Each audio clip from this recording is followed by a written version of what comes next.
पांडे जैसे ही अपनी गाड़ी को लेकर उस फैक्ट्री में घुसा, त्यों ही उस पर गोलियों की बारिश होने लगी। वो सभी गाड़ियों में नीचे झुककर बैठ गए। बस आरव ही था जो गाड़ी से नीचे उतरा। तड़ातड़ गोलियां आरव की काया को छल्ली छल्ली करती जा रही थी, किंतु आरव को कोई भी अनुभूति तक नहीं हो रही थी। उसने एक पाइप उठाकर एक और खड़े गुंडे पर फेंक कर मारी। इधर पांडे ने भी गाड़ी में से ही फायर करना शुरू कर दिया। धाएं धाएं धाएं, और 3 गुंडों को मार दिया।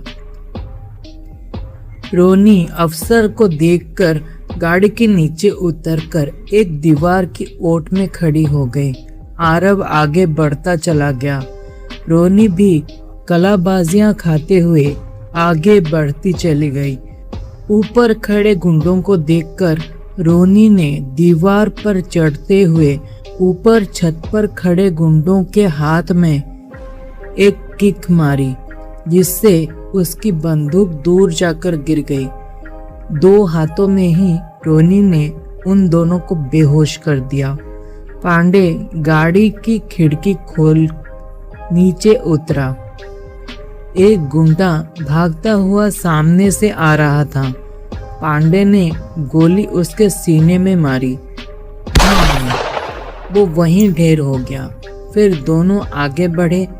कुछ गुंडों ने उन्हें घेर लिया। वो हाथों में चाकू रॉड लेते हुए आए थे। हाथापाई शुरू हो गई। रोनी ऊपरी मंजिल पर थी। रोनी की फाइटिंग स्किल्स काफी काबिल तारीफ थी। वो उन सभी को एक ही साथ धूल चटा रही थी। पांडे को अचानक से ही पीछे से किसी ने एक जोरदार घुसा मारा। पांडे लड़खड़ा कर गिर गया। उठकर पांडे ने देखा कि एक अत्यंत ही बलशाली खली जैसे शरीर वाला गुंडा उसके सामने खड़ा है। उसने पांडे को पैर से पकड़कर दूर फेंक दिया। पांडे अभी उठकर खड़ा भी नहीं हो पाया था कि उसने पांडे का गला पकड़ लिया और दबाने लगा। उसकी हाथ की कलाई को आरव ने जोर से भींच लिया, जिससे वो पांडे को छोड़कर चीखता हुआ पीछे हटा।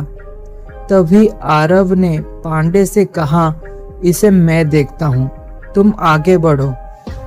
पांडे गला सहलाता हुआ स्वीकार के भाव में गर्दन हिलाते हुए सहमति दी। आरव और वो खली जैसे दिखने वाला गुंडा, दोनों में जोरदार मुकाबला हुआ। आरव के ऊपर उसके किए गए किसी भी वार का कोई भी इफेक्ट नहीं हो रहा था। बस 1-2 हड्डी चटकने की आवाज जरूर सुनाई पड़ती थी। ऐसे ही जब आरव ने उसके हाथ को पकड़कर घुमाया तो उसके हाथ की हड्डी के चटकने की आवाज आरव को स्पष्ट सुनाई दी। उसके मुंह से चीख निकल गई। वो इतनी जोर से चीखा था कि आरव के समेत सभी ने उसकी चीख सुनी। उसकी चीख ऐसी थी जैसे वो पहली बार ही चीखा हो। आरव ने उसे नीचे गिराया और उसके रीढ़ की हड्डी पर अपना घुटना रख दिया। चटाक की आवाज आई और उसके रीढ़ की हड्डी ही टूट गई और दर्द से कराहता हुआ वहीं पर पड़ा रहा। ऐसा दर्द भी उसने पहली बार ही महसूस किया होगा। रोनी ने चौरसिया के कमरे में जैसे ही पैर रखा, चौरसिया ने फायर करना शुरू कर दिया। आखिरी मौके पर रोनी कलाबाजियां खाकर एक और उछल गई, नहीं तो गोली उसके पार हो जाती। चौरसिया ने फिर से फायर किया। रोनी फिर एक तरफ को उछल गई। गेट के पास पांडे खड़ा हो गया। उसने अवसर देखकर चौरसिया के हाथ में गोली मार दी। रिवॉल्वर हाथ से छूटकर दूर जा गिरा। इतने में ही आरव वहां पर पहुंच गया। मेरा परिवार कहाँ है चौरसिया? आरव आवेशित होकर बोला। आरव को देखकर चौरसिया बहुत ही कुटिलता से बोला, तुमने अपने परिवार को खो दिया आरव। वो देखो, मुझ पर हमला करने का भुगतान अब तुम्हारा परिवार करेगा। आरव ने गर्दन घुमाई। बेटी और पत्नी एक और कुर्सी से बंधी हुई थी। उनके सीने पर बम बंधा हुआ था। चौरसिया ने हाथ में रिमोट लिया और चीखा, रुक जाओ, नहीं तो इनके परकच्चे उड़ जाएंगे। चौरसिया, कानून के हाथ बहुत लंबे हैं, तुम यहाँ से भाग नहीं पाओगे। अपने आप को कानून के हवाले कर दो, पांडे ने चिल्लाकर कहा। चौरसिया ने कहा, किंतु तुम मेरा कुछ नहीं बिगाड़ सकते। मैं यहाँ से तो जा रहा हूँ, पकड़ सकते हो तो पकड़ के दिखाओ। मैं जब तक यहाँ से चला नहीं जाता कोई अपनी जगह से नहीं हिलेगा, नहीं तो मैं ये बटन ही दबा दूंगा। रिमोट में लाल बटन को दिखाते हुए चौरसिया ने चिल्लाकर कहा। ये कहकर चौरसिया वहां से जाने लगा। उसके जाते ही आरव ने बम को उनके शरीर से हटाया और घुमाकर खिड़की से ही तेजी से बाहर फेंक दिया।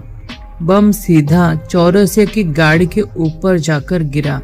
तभी चौरसिया ने बटन भी दबा दिया था और उसकी गाड़ी सहित परकच्चे उड़ गए।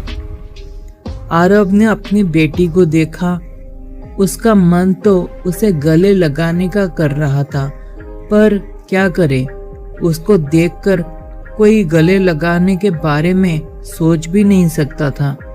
किंतु उसकी पत्नी हेमा बोली, क्या ये तुम हो आरव? आरव ने बस सहमति से अपना सिर हिला दिया। ये सब कैसे और क्यों हो गया? आरव ने संक्षेप में उसे सब बता दिया। आरव को हेमा ने गले लगा लिया। उसकी बेटी ने भी कहा डैडी, और वो भी उसे लिपट कर रोने लगी। पांडे और रोनी वहां पर खड़े खड़े ही सब कुछ देख रहे थे। फिर आरव ने कहा, मैं अभी चलता हूँ। तुम कहाँ जाओगे? पांडे ने पूछा। मैं उस औघड़ के पास जाऊंगा। उससे मेरा जीवन जो जुड़ा हुआ है, जब तक वो जिंदा है मैं मर नहीं सकता। यदि वो मरेगा तभी ही मैं मर पाऊंगा और इस नर्क जैसे जिंदगी से मुझे मुक्ति मिल पाएगी। ठीक है, फिर मैं भी साथ चलता हूँ। रोनी ने ताम्रपत्र लिया और कहा, मैं भी साथ चलती हूँ।